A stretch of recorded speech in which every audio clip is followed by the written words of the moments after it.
Hi everyone, it's me Dan, and in this video I want to talk to you about the different types of ginseng and what their key differences are. Primarily you have red Panax ginseng, white Panax ginseng, and American ginseng roots. White and red Panax ginseng are actually the same type of species, Panax ginseng. It's just that the red roots have been steamed, whereas the white roots have not been. The American ginseng is a slightly different variety of ginseng, but it's very similar and it is related. Primarily, all of these types of ginseng are actually what would be considered chi tonics, which really you could just translate to energy tonic. So they're things that really help the energy systems of the body to make you feel energized. And that's something that's not very clearly understood yet in modern science. And some people might say it's the adrenal system, some might say the hormonal system, you could say it's the blood sugar, or even the neurotransmitters of the brain. In reality, I suspect that it's a combination of all of these things. And the reason why ginseng is so special is that it helps to balance and modulate all of those. So what I mean by that is that it's not just raising the blood sugar or lowering the blood sugar, it's actually been shown to find the ideal balance of blood sugar, of blood lipids like cholesterol, of hormones, of neurotransmitters. So it balances all of these different things.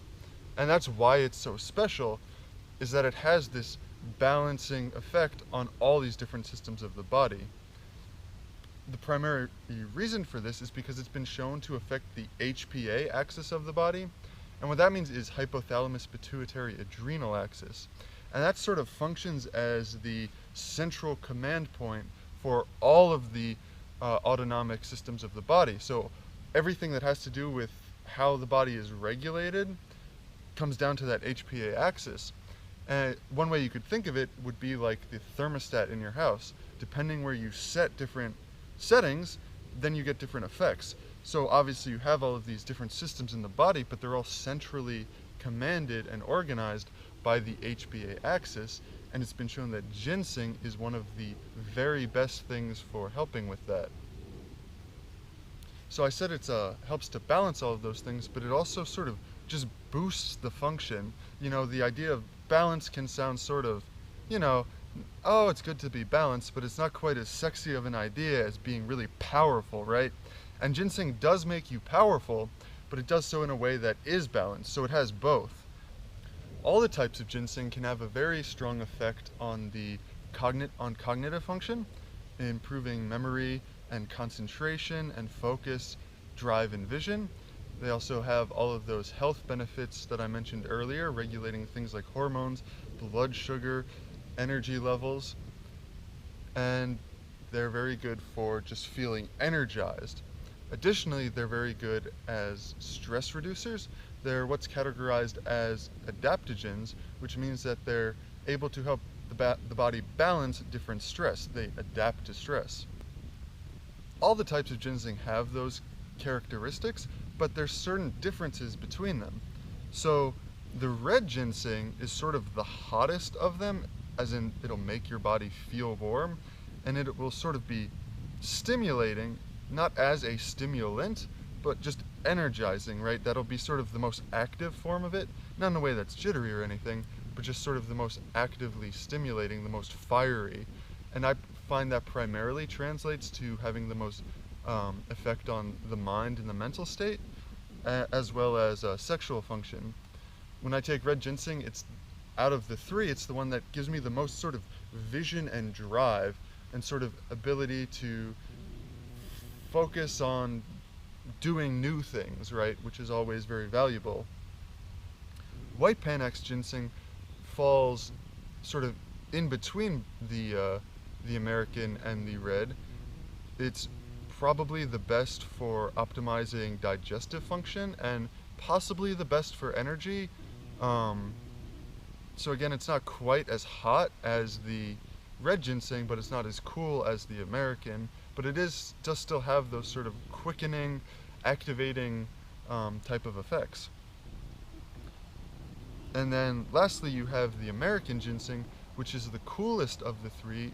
It is considered cooling for the body, as well as very good for the fluids of the body. It's very moistening, so it's good if you're tend toward a hot disposition or it's the summer, something like that. Additionally, I find it's the best for sort of physical energy. So if you like to work out, American ginseng really can enhance your stamina. And that's what I've found. You know, sometimes I would take it and then go for a run, and even if I hadn't been running for a while, I'd be able to run for like an hour. Obviously, your results will vary, but that was just my experience, and it was very dramatic when I had the American ginseng versus when I didn't have it. So, as you might have noticed, that these American roots don't have all of these rootlets that the Panax ones do. That's not, these are actually trimmed. You can find Panax that also has it trimmed. Sometimes you'll find Panax that is also pressed, and so that'll have no rootlets, and it'll be a sort of square rectangular shape. It's all pretty similar. I personally actually like having the rootlets. You know, it's just part of the plan and you get more of the whole experience, but the American does have it trimmed usually.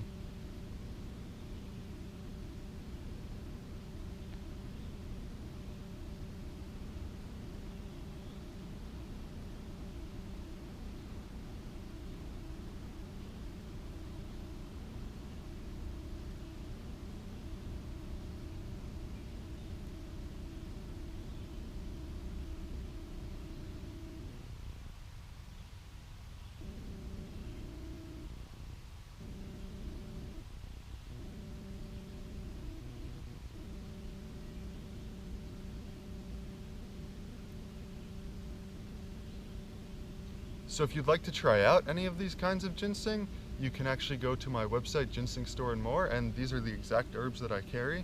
They're high quality whole roots. They're all very mature. So full potency. The Panax ginseng reaches maturity at 6 years old, which is the age of these roots, and the American ginseng reaches maturity at 4 years old, though my roots are 5 years old. And so you can pick out which one you like if one sounded good to you. I also offer a ginseng sampler so you can try them all out. And I hope you found this video useful, and I will see you later. Bye.